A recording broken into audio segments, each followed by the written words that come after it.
우리는 예수 그리스도께서 고난을 당하신 것이 우리를 위하여, 특별히 고난에서 이어지는 죽음을 통해서 우리의 죄를 사하시기 위함이다라는 것으로 우리는 전부로 알고 있습니다. 그러니까 예수님이 고난 당하신 것은 우리의 죄 때문이요, 우리의 죄 사함을 위한 것이다. 오늘 이렇게만 생각을 합니다.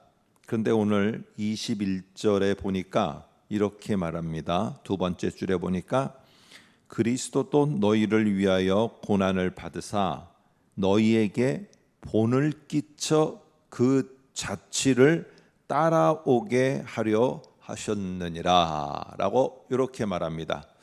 이 말 속에는 무엇이 있느냐 하면은 예수님이 자신을 따라오라고 하는데, 따라오라고 하는 그게 뭐냐 하면은 너희에게 본을 보이며 따라오라고 하는 것은 고난이라는 사실입니다. 고난을 따라오라고 이렇게 말했다는 것이에요. 여기에서 본이라는 말은 신약 성경에서 종종 나오는 말입니다. 너희는 세상을 본받지 말고 라고 했을 때 로마서에서 말씀한 것처럼 이 본이라는 것은 붕어빵 틀과 같은 것이다 라고 제가 그때 말씀드렸습니다. 여기서 본이라는 말은 이게 붕어빵에다가 밀가루 반죽한 거를 부으면은 붕어빵이 나와야지 국화빵은 절대로 나올 수가 없는 것입니다.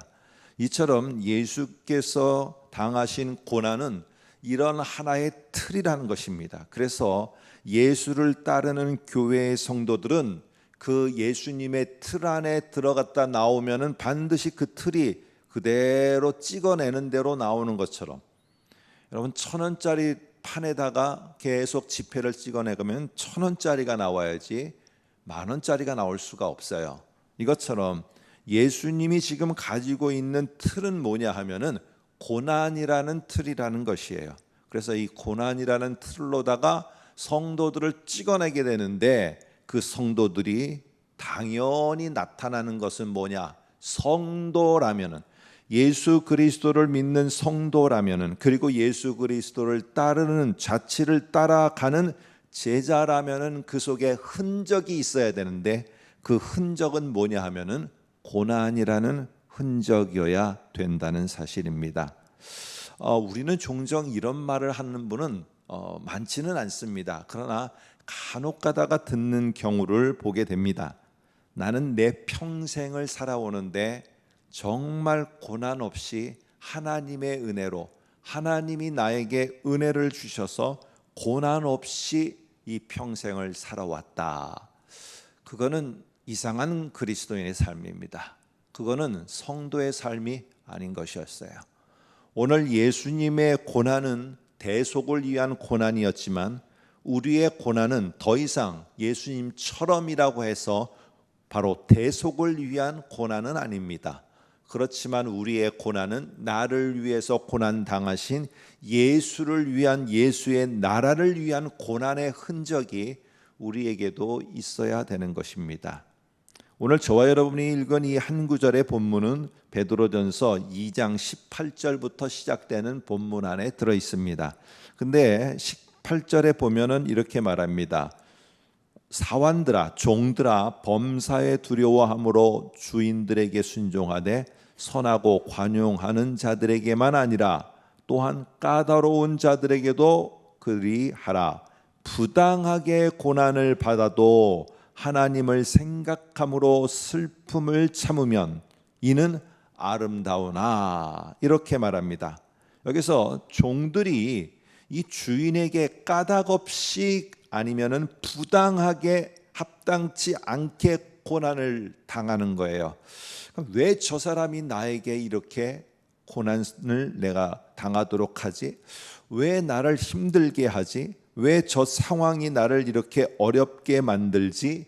라는 거, 이런 내가 어려움에 겪게 되는 거. 그러나 그 다음에는 뭐라고 말하느냐? 네가 잘못해서 겪는 고난 말고 아무런 까닭이 없는데 내가 받고 있는 이 고난, 이것은 바로 예수 그리스도의 틀 안에 들어간 성도들에게는 당연히 나타나는 것이다 라는 것을 말합니다.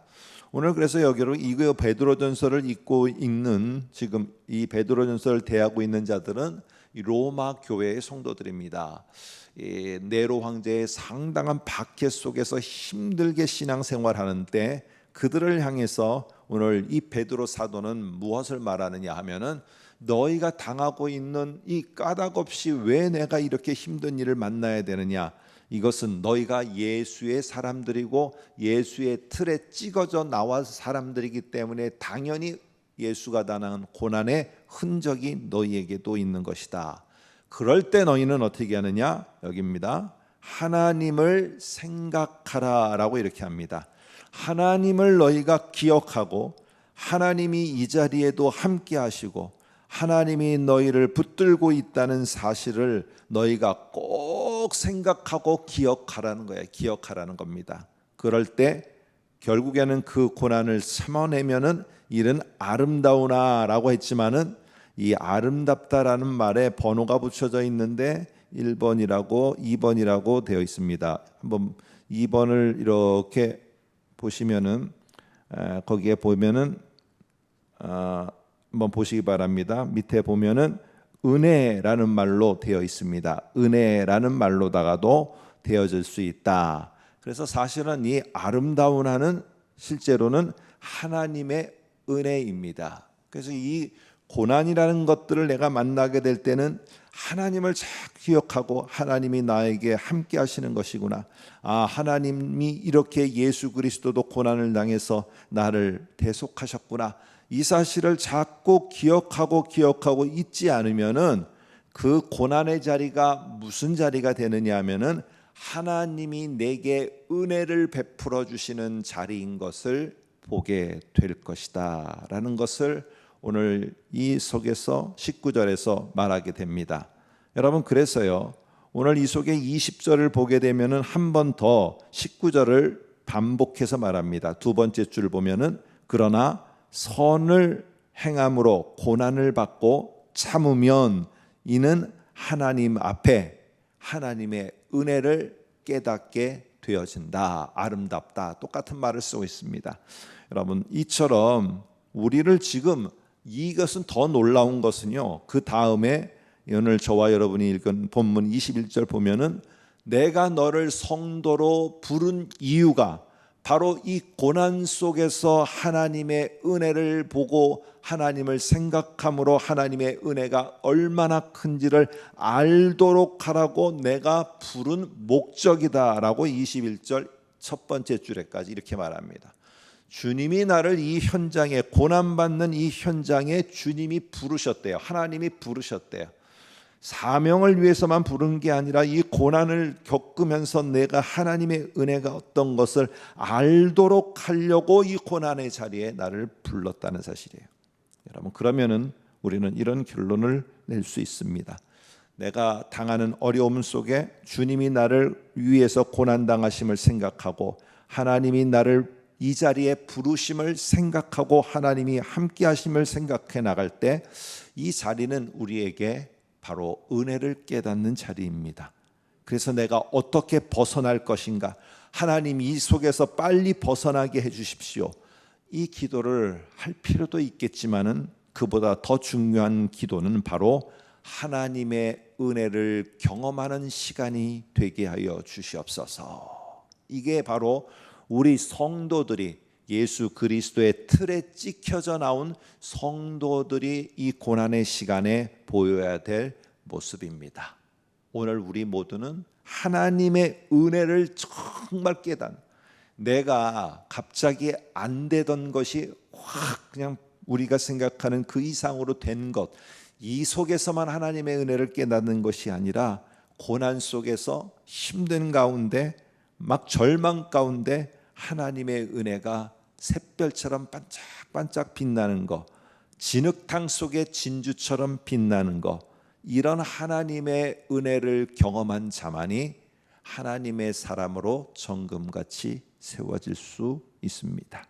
바울은 감옥에 갇힌 자신을 막 염려하고 있는 빌립보 교회에게, 그리고 그 교회의 성도들이 이 감옥에 갇힌 바울을 두고 여러 가지 부정적인 말로다가 서로 막 퍼뜨리고 있을 때 오늘 바울이 한 말을 끝으로 한번 여러분께 읽어드리겠습니다. 빌립보서 1장 29절인데 이렇게 말합니다. 그리스도를 위하여 너희에게 은혜를